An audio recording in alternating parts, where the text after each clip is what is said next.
Welcome to another MP4Nation.net video review. Today I'm going to show you the new Telepad 7C. This is basically the upgraded version of the original Telepad 7. This comes with the latest generation Telechips A8 Cortex processor, as well as a capacitive touchscreen, Android 2.2, and it has more RAM than the original Telepad 7. This comes with 512 MB RAM. The original came with 256 MB RAM.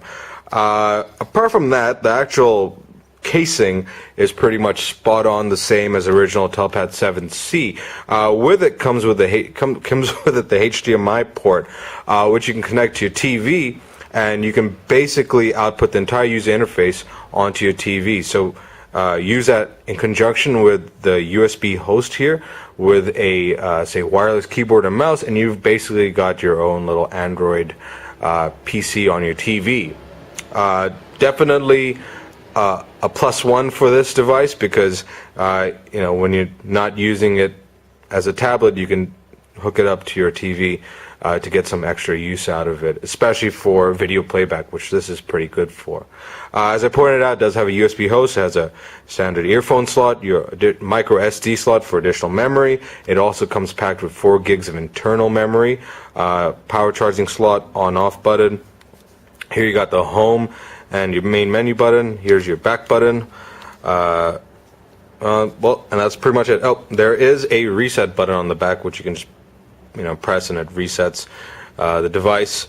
You have your built-in loudspeaker here, and as you saw there is a built-in G sensor too. As I said, this does use a capacitive touchscreen. It is quite responsive. However, in the video review, if you see it kind of lagging, or like it seems like it's sticking, it's not really touch panel. It's the new touch panel grip that touchscreens come with when you're using them at first. So it's basically my finger kind of sticking or gripping to the screen. So just keep that in mind when you see this. Oh, and obviously it has built-in Wi-Fi.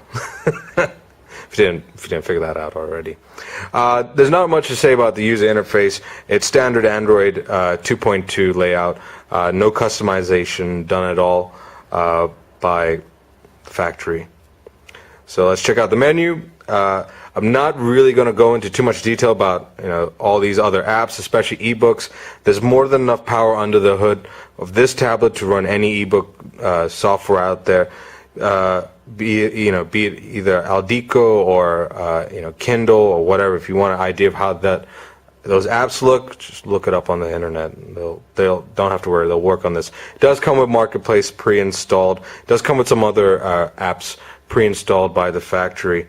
We have installed like Angry Birds here, which I'm going to show to you. I do want to show you the pointer location. Pointer location just shows you how many inputs your touchscreen can handle. Here's 2, which is good because you need it for pinch and zoom.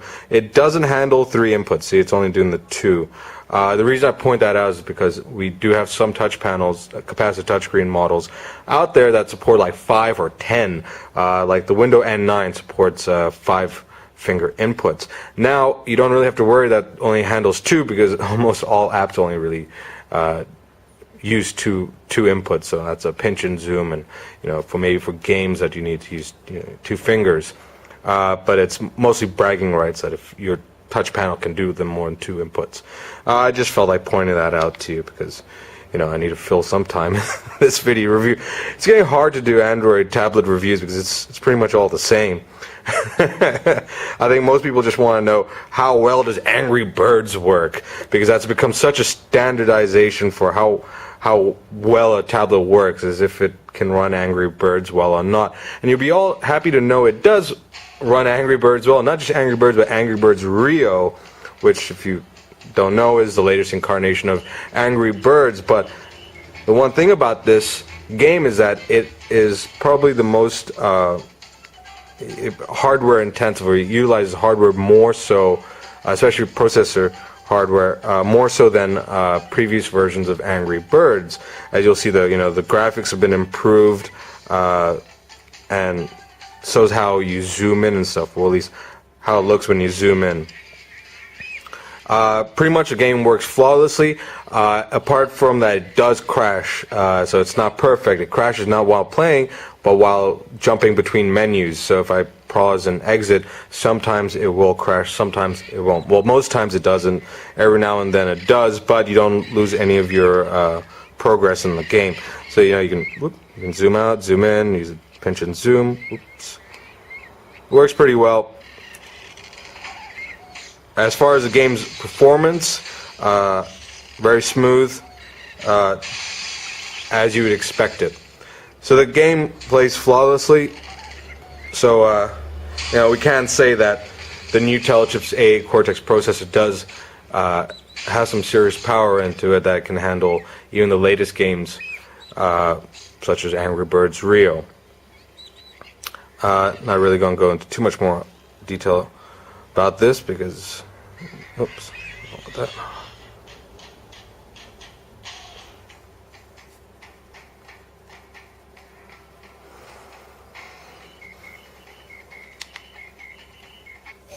There we go.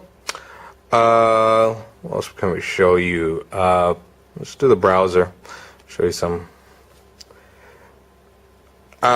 Pages load snappy on this. Again, tablets is kind of reaching that point. Even the generic tablets, which this is, are reaching that point where the hardware under it is more than sufficient for fast web page loading speeds. If you end up getting if you use this and your pages are loading slow, it's probably not because of the tablet. It's probably because of your Wi-Fi connection. Just want to point that out. So let's find something we can look at here.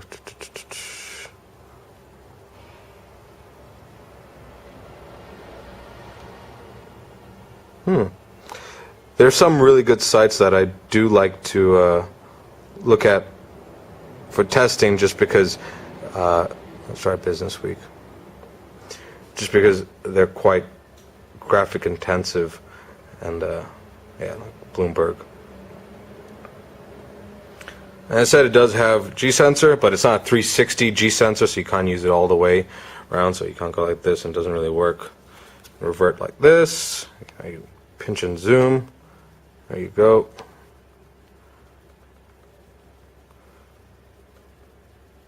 I mean, as far as web browsing, it's quite a pleasant experience.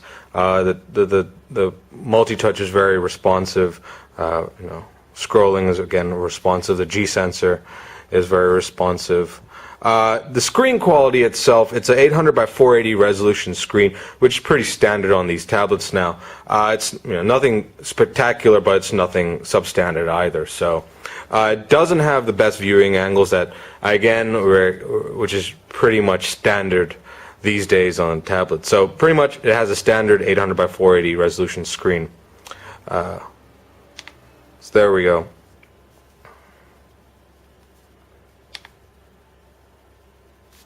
Let's go home. What else can I show you here? Gallery. I do want to point out the gallery for one reason. If you get one of these and you're wondering why there's someone's vacation photos in here, it's not because it was used. For some reason, standard preloaded images on this are of some very beautiful place. So anyway, just want to show you that.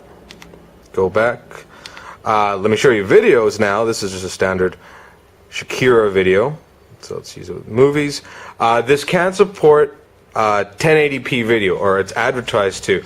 We haven't been able to get 1080p videos to play on this. 720p videos play flawlessly, but anytime we try to load a 1080p on this, we just get an error. So I'm not convinced that it can't handle 1080p. I believe it's more to a firmware issue that it's happening, because we've seen on the older generation telepads, they can actually handle 1080p. Sometimes not very well, but they can open and run them. In the case of this, it just doesn't open altogether. Now, those 1080p files did have DTS audio tracks. I don't know if that made a difference. But as you see, videos do play flawlessly on this. You can output it onto the HDMI, which does 1080p out also.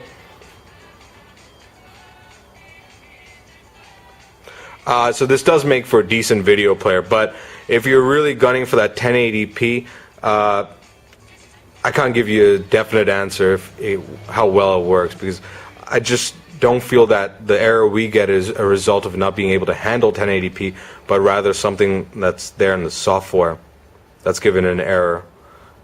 So you developers out there, get cracking and fix it, because I doubt the factory gives a crap.